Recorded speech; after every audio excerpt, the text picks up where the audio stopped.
Olá, sejam muito bem-vindos ao podcast BioShoes for All, hoje com Luís Onofre, empresário de terceira geração, nascido em 1970 em Oliveira das Meias, importante polo da indústria de calçado em Portugal. Cresceu no seio de uma família dedicada ao fabrico de calçado de excelência e desenvolveu desde cedo um fascínio pelo artesanato e pelo trabalho artístico.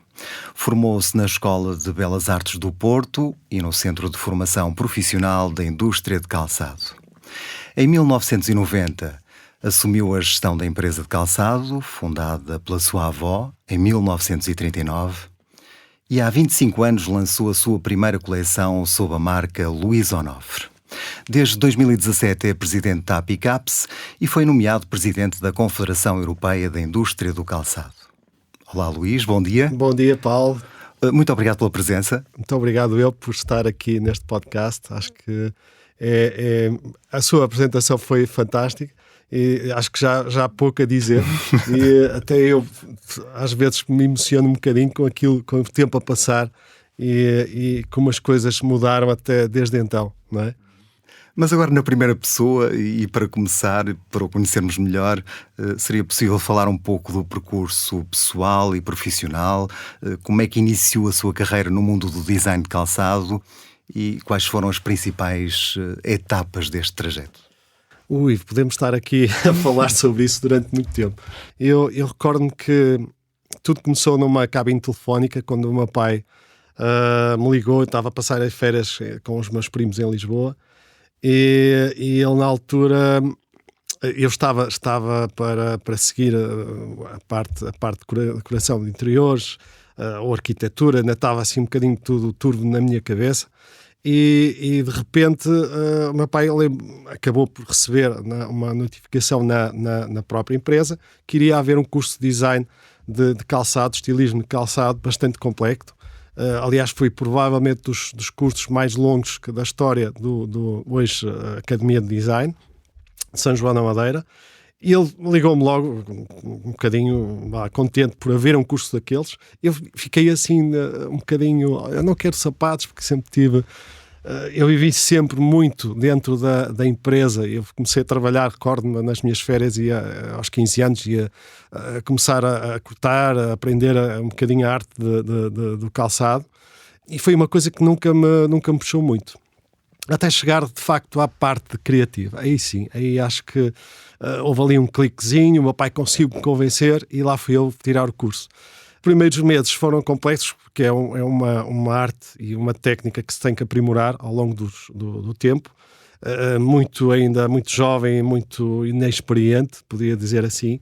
E consegui, ao fazer o meu primeiro sapato, ter a emoção de que era aquilo que eu gostava de ser e aquilo que eu gostaria de fazer para o resto da minha vida. Se for assim possível, não é? É claro que muita coisa mudou desde aí. São 25 anos de experiências maravilhosas e outras não tão boas. Muito trabalho, muito sacrifício, muita luta pessoal, porque não é só fazer o design, temos que fazer as vendas, depois pensar no mercado, os diferentes mercados que temos pela frente e os desafios que nos obrigam a termos que viajar e às vezes colocar o trabalho à frente da própria família. Isso é algo que me deixa sempre um bocadinho ainda triste por ter feito, mas ao mesmo tempo contente por ter deixado algum legado, e isso é algo que me deixa-me bastante orgulhoso. Portanto, houve esse momento específico inicial determinante que o influenciou de forma decisiva, não é? Foi. Ver o primeiro produto final à sua imagem. Vê-lo nas minhas mãos, quase um 3D, digamos assim. Hoje já era possível fazer quase um print daquilo que tínhamos imaginado, mas na altura era impensável. Eu acho que demorei quase um mês a fazer um sapato. Hoje em dia faço uma coleção nesse período. Portanto, é para ver a diferença da evolução que tem havido neste setor. Quais têm sido os maiores desafios que tem enfrentado ao longo da trajetória profissional e como é que conseguiu superá-los? São tantos. Principalmente na parte do cliente final, que é bastante exigente e cada vez está mais. e transportando um bocadinho agora também para os dias de hoje, as pessoas estão conscientes de que nada é como antes. A parte qualitativa subiu muito e quase é obrigatória naquilo que estamos a fazer ou naquilo que estamos a produzir. As pessoas já não vão em situações não profissionais, ou seja, não aceitam qualquer tipo de defeito no sapato. Portanto, o controle de qualidade tem que ser muito mais aprofundado. A parte de ligação com os clientes também tem que ter outro tratamento completamente diferente do que era há 20 anos atrás. O próprio marketing que é feito à volta de uma marca é assustadoramente não é perigoso, mas acaba por ser muito, muito difícil fazê-lo. Primeiro por a parte económica, porque de facto as empresas têm que despender muito dinheiro para poderem fazer um bom marketing e ao fazê-lo também o podem fazer mal feito. E é uma coisa que eu sempre digo, mais vale não fazer do que tal a fazer o mal feito. E hoje em dia vemos as super brands que hoje temos no mercado, que tomaram praticamente conta de tudo e mais alguma coisa, fazem coisas quase inacessíveis para uma marca pequena, como sendo uma marca portuguesa. Aliás, Portugal teve que se afirmar muito ao longo dos tempos para combater, digamos assim, este domínio quase total dos franceses e italianos. E aos poucos fomos conseguindo isso com o Made In. É claro que faltam-nos marcas com potencialidade para ter um nível mundial, mas isso acho que é possível vai ser possível dentro de pouco tempo. Lá está, temos que ter também apoios do nosso governo, não só a nível de empresas, mas também como país, ou seja, temos que tornar um país cada vez mais credível a nível social, a nível de sustentabilidade, por exemplo, que é aquilo que nos traz aqui hoje. Portugal pode estar na vanguarda desse caminho e é isso que provavelmente será a fonte do nosso sucesso para o nosso futuro nesta indústria. Até como uma marca, Portugal. Portugal como uma marca. Eu acho que é importante que nós traduzimos Portugal como uma marca. É exatamente aquilo que fizeram os nossos colegas italianos. Conseguiram que Made in Italy fosse uma marca de prestígio, uma imagem quase inabalável no mundo inteiro. Nós vemos grandes empresas de marcas francesas que praticamente produzem em Itália e em Portugal também. Começam a vir para Portugal as grandes marcas. E nós temos uma grande oportunidade. Houve também já alguns claros sinais de que em Itália nem tudo corre bem. Nós vemos casos agora, por exemplo, da Giorgio Armani, em que estava envolvido assim, uma série de intermediários que usaram mão de obra quase escravizada na própria Itália. Isso é uma coisa que mancha brutalmente uma imagem do país. Isso nunca de tal forma aconteceria em Portugal. Isso eu garanto. Como presidente da Apicaps, é uma das coisas que nós temos como nosso objetivo, é as boas práticas a nível de produção. Tanto a nível social como a nível de produção e qualitativo. Um dos pilares do projeto BioShoes for All, da qual a Luísa Onofre é parceira, foca-se precisamente no desenvolvimento e produção de novos biomateriais, também na criação de novos conceitos de ecoprodutos de calçado. Nesse sentido, como é que surgiu o interesse pela sustentabilidade na indústria do calçado? Eu posso já referir isso já há quase 10 anos, que já comecei a ter algumas noções, principalmente porque houve clientes que me exigiram, não vou mentir.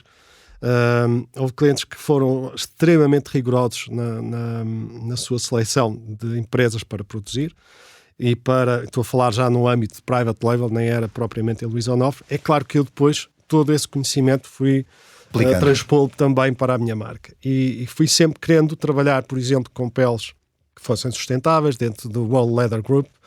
Consecutivamente depois fizemos uma série de investimentos também na empresa, tanto a nível de fotovoltaicos e energeticamente mais eficientes. No caso, por exemplo, mandamos fazer um estudo exaustivo de todas as máquinas, de certa forma, para que o consumo fosse mais em conta, e acabamos por ser quase 40% da nossa energia vem dessa poupança, digamos assim, que pensamos já há uns anos atrás.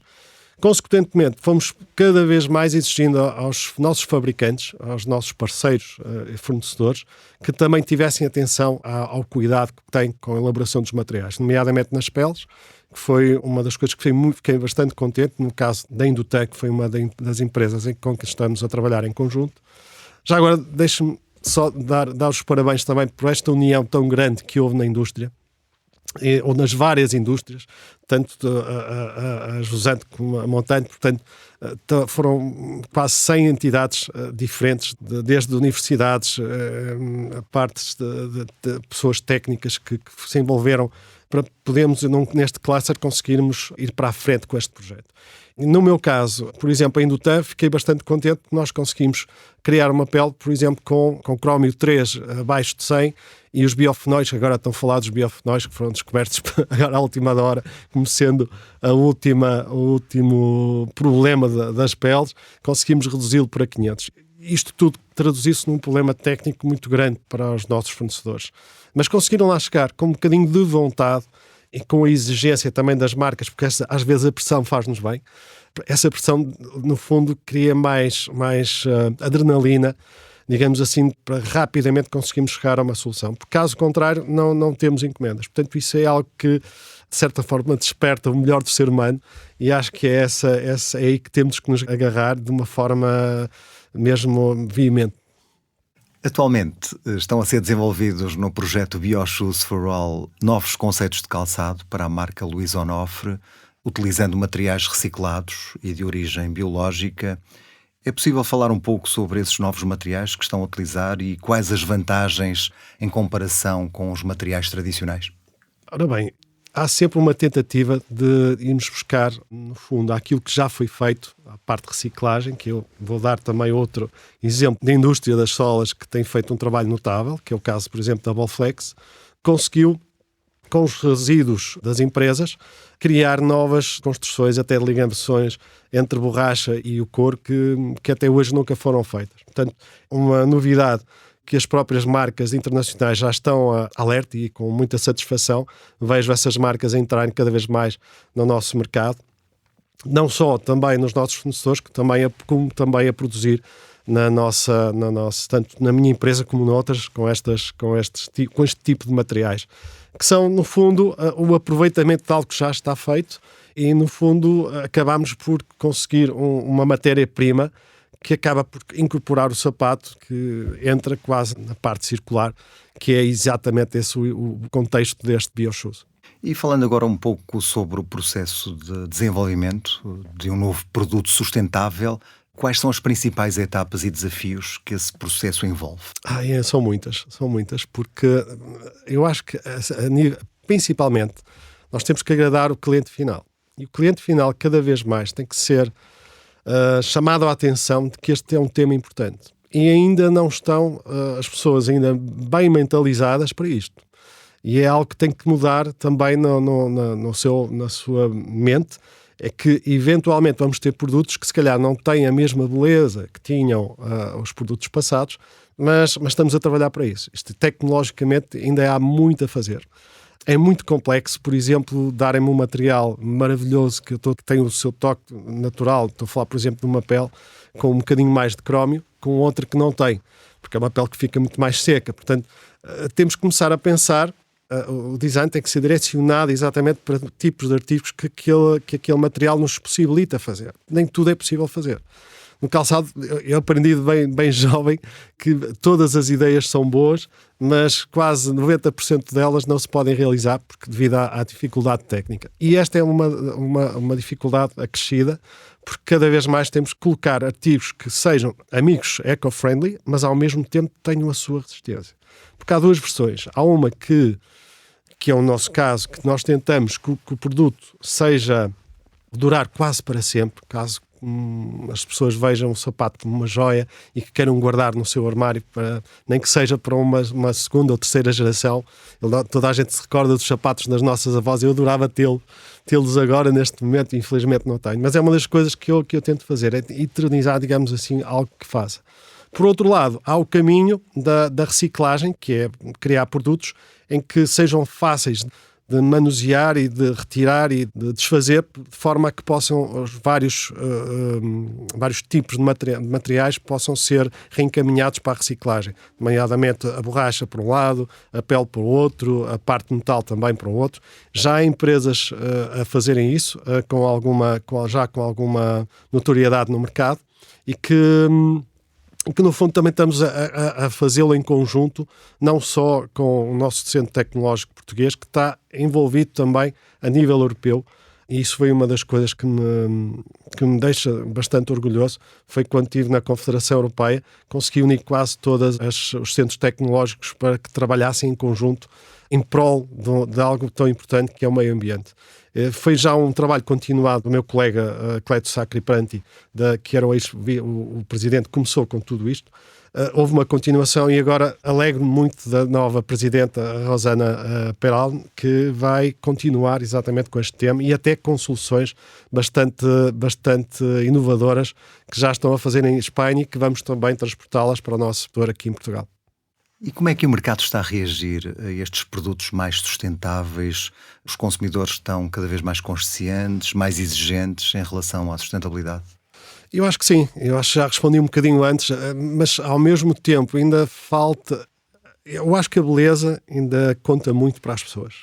Uma pessoa comum, olhar para um produto em que não tem nada de sustentabilidade ali nele representado e olhar para um produto completamente eco-friendly, se a beleza não estiver inerente no eco-friendly, ele vai escolher imediatamente o outro. E esse tipo de consciencialização que nós temos que dar às pessoas para que elas entendam que ao escolher aquele produto que é mais bonito, podem escolhê-lo, mas de uma forma que seja para eternizá-lo, ou seja, que era algo que é um produto que vai durar bastante, mas mesmo muito tempo nas suas mãos e que vai utilizá-lo com alguma regularidade, não é?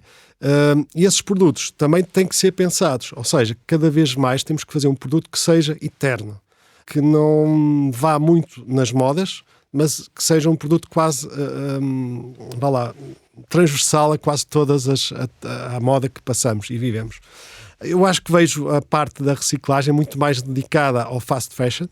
O fast fashion cada vez mais vai ter que ter esta preocupação. Eu acho que é importante também os nossos políticos terem a consciencialização de que algo terá que mudar mesmo a partir de 2030. As empresas cada vez mais têm que se mentalizar que têm que fazer essa mudança o mais rápido possível. Não é só em 2030, é agora, o quanto antes possível, porque o grande foco da nossa produção made in Portugal é feita através de marcas internacionais. E cada vez mais essas marcas nos pedem para termos toda esta orgânica a funcionar. Se não o tivermos, não vamos ser... é uma indústria que fica condenada. E o futuro dessa indústria, em termos de sustentabilidade, quais são as tendências que se pode antever para os próximos anos? É assim, aquilo que eu vejo de bom e positivo, principalmente para o nosso setor, é que se houver um controle nas fronteiras da Europa de produtos externos que seja rigoroso e que seja fidedigno, a indústria europeia vai ter muito a ganhar com isso. Principalmente pela parte também do transporte, porque isto vai mudar bastante, ou seja, nós vamos ser obrigados quase a reciclar os produtos em fim de vida. Eu não vejo, por exemplo, um produto que chega do Vietnã a ter que ir para o Vietnã ser reciclado lá. Portanto, algo tem que ser estudado. Eu acho que vai ser algo muito mais feito localmente e que para poder reduzir um bocadinho este impacto também na parte do transporte, que é brutal a nível de sustentabilidade de um produto, que vai ser medido, ainda as regras ainda estão um bocadinho por definir. Eu penso que vamos medir a pegada de um sapato através do peso. Eu não sou muito de acordo com isto, mas acabo por perceber que realmente o peso influencia. Embora um peso, por exemplo, de um sapato completamente plástico, de um plástico que seja nocivo para o ambiente, ou um sapato de couro que pesa o dobro, mas feito tudo de matéria-prima natural, acho que tem muito mais valor. Isso, acho que tem que ser ponderado, ou seja, tem que haver ponderação também na parte da legislação para que este tipo de produtos também possam ter um selo de qualidade que lá está, que possa durar com o tempo. E outra parte, que é o fast fashion, de algo que tem a ver também com o preço, em que as pessoas usam e descartam, esse aí eu acho é aquele que mais me preocupa no mundo. porque no fundo é aquele que vai parar aos rios e aos oceanos, e vemos situações a acontecerem que são absolutamente assustadoras, e isso preocupa-me de sobremaneira. Relativamente ao preço, os materiais sustentáveis são mais caros, o consumidor começam está a ser, disposto já a pagar. Começam a ter já algo Competitividade, sim. Embora nas peles com a redução, por exemplo, dos biofenóis e do crómio 3, exige muito mais, por exemplo, tratamento de água. Também é outro problema que tem que ser resolvido. Exige muito mais atenção e o uso também de matéria-prima natural, que acaba por ser mais cara. É claro que temos de estar conscientes de que isto pode acontecer, mas quem realmente olha para um produto e está na sua forma de ver o mundo, quiser um mundo da amanhã melhor, vai ter que ter essa noção e essa percepção de cada produto.